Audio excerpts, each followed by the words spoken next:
Hey everybody, welcome back to our channel where the Bible comes alive. In today's video, we're going to dive into the epic showdown between David and Goliath. This is one of the most famous stories from the Old Testament, and it has captured the imaginations of people for centuries. You've probably heard this story before, but trust me, there are always new lessons to be learned from these timeless tales. So let's get into it. Our story begins in a land called Israel. There was a massive showdown happening between them and their enemies, the Philistines. The battle was so intense that both sides had lined up their best fighters, ready to go head-to-head in single combat. And guess who was leading the Philistine army? None other than the big bad Goliath. Now, this wasn't your average soldier. This guy was a giant, over 9 feet tall with massive armor. He was so intimidating that just the sight of him sent the Israeli soldiers running for cover. It was like facing off against a real-life version of the Kool-Aid Man, except instead of serving up refreshing beverages, Goliath was serving up fear and destruction. For 40 whole days, Goliath strutted his stuff, taunting the Israelites and basically saying, "Hey, send your best man, let's settle this." But nobody took him up on his offer. They were all scared out of their wits. I mean, who wouldn't be? But then along comes a young man named David. He was just a shepherd, minding his own business, taking care of his flock. But when he heard Goliath's taunts, something inside him just snapped. Maybe it was the hot sun beating down on his neck, or maybe it was just too much shepherd work. Who knows? But whatever it was, David decided enough was enough. He marched straight into town, right past King Saul and all the other big shots, straight to Eliab, his older brother, and asked for some armor. But Eliab was like, "Nah, man, you're not getting my armor. You're too little. You'd look ridiculous."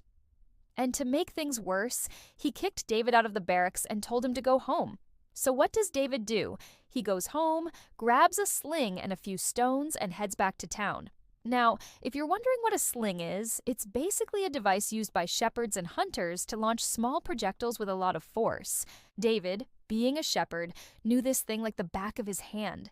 He got to the front line and saw Goliath. The giant was taunting the Israelites again, laughing at them and basically saying, "Come on, guys, send someone, anyone. I'm bored." At this point, everyone was staring at David, wondering what this crazy kid was going to do. They thought he was going to get obliterated. I mean, who wouldn't? But David wasn't scared. He was focused. He took a stone, put it in his sling, made a pouch with his hands, and slung that rock right at Goliath. Now, this wasn't like a baseball game where you aim for the home run. This was serious combat. When that rock hit Goliath's forehead, it was over. The giant crumbled to the ground like a skyscraper made of Legos. And when David ran over to check if he was breathing, you guessed it, he wasn't. Talk about a plot twist. The Israelites were going nuts. They were cheering, celebrating, and David, this young shepherd kid, was their hero. He had taken on a giant and won. It was one of the biggest upsets in history. And here's the best part. After the battle, David went over to Goliath's camp and did something really unexpected. He took the giant's sword, which was probably heavier than David was tall, and cut off Goliath's head. Then he took that noggin and hung it from a wall in his village. Now, you might be thinking, "Whoa, David, that's kind of extreme, man." But remember, this was back in the day and things were a bit different. Plus, David had just won an epic battle and saved his people. So I think he earned a little extreme-ness. As for Goliath's body, it was given to the men of Jabesh-Gilead. They took it back to their city and mourned for him. It was quite a spectacle, I imagine, like a funeral for a fallen WWE superstar. And that, my friends, is the story of David and Goliath, a tale of bravery, faith, and taking on the big bad guys, even when the odds are stacked against you. But you know what? We're not done with this story yet. There's more to unpack. Stick around because we're just getting started. Alright, so David's victory over Goliath didn't just change his life. It became a defining moment for the Israelites as a whole. People looked at David with a mix of awe and disbelief. How could this young shepherd take on a giant and win? It seemed impossible. And yet, it happened. This victory was a turning point for the Israelites. They realized they didn't have to cower in fear when faced with a seemingly insurmountable challenge. If David could do it, so could they. And let's face it, who doesn't love an underdog story? David wasn't supposed to win that fight. He was too young, too inexperienced, and definitely too undersized. But he had something that Goliath and the rest of the Philistines didn't. He had courage and deep trust in God. David knew that even though he was just a shepherd kid, he was chosen by God for this task.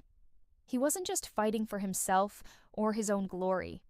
He was fighting for his people, his God, and his beliefs. This story teaches us that size, strength, and status don't always matter. What really counts is your heart, your courage, and your determination. No matter how big and scary your opponent seems, as long as you believe in yourself and your cause, you can overcome any obstacle. It also teaches us to never underestimate the power of faith. David's faith in God gave him the strength and confidence to face Goliath. He knew that God was on his side, and that helped him push through when things got tough. The story of David and Goliath isn't just a fun action flick, it's a powerful lesson in courage, determination, and faith.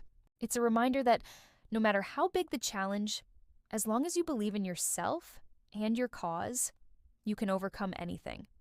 So next time you're facing a challenge that seems too big to handle, remember the story of David and Goliath. Remember that you have the strength and courage within you to overcome any obstacle.